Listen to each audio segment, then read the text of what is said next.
She's got another favor, another simple favor. Let's talk about it. I really liked the first A Simple Favor. I thought that was a surprisingly good movie, and I feel like it went under the radar and not enough people talk about it. But I guess it did well enough for there to be another Simple Favor. What I really liked about the first one was the performances and the layer of mystery. I thought the storytelling in that was really interesting. Kind of kept you at the edge of your seat the whole time. The glamorous shots, the great performances by Anna Kendrick and even Blake Lively, and it was just interesting to see as the story unfolded.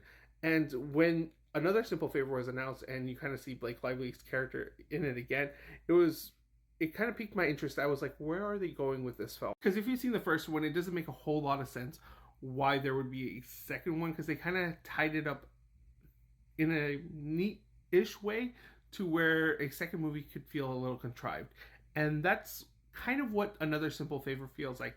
At least not in the beginning. It felt kind of original. You're kind of like wondering what's going on. How are they getting here? How is she doing the things that she's doing? And you're just wondering where the story's going to go next. But as the movie plays out and you kind of get towards the end of the film, it does become a little contrived and a little soap opera-y, as like characters kind of come out of nowhere, and it just kind of defies the expectations and the realism, just to kind of hit you with shock. But at that same time, you're just like kind of starting to predict it, whereas the first one kind of kept you guessing up until the very end. And that's not to say that this isn't an entertaining movie. I think the writing is still sharp, it's fun, it's entertaining.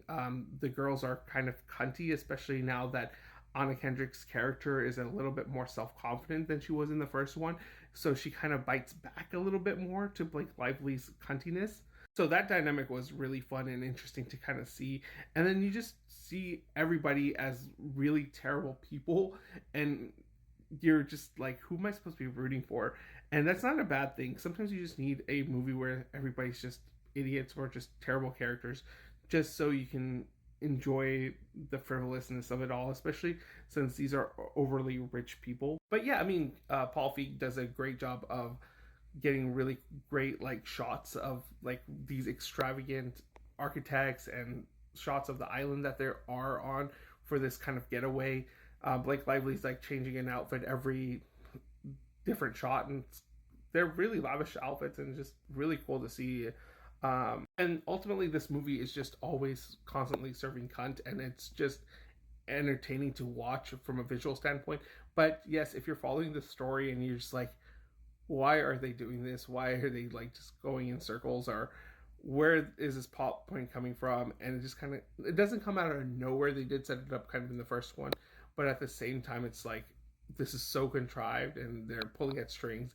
It's just not as clever or original as the first one was.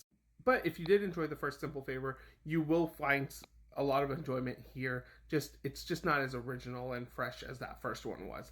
But it's a good watch, especially if you wanted to see rich people be rich people and just some glamorous outfits.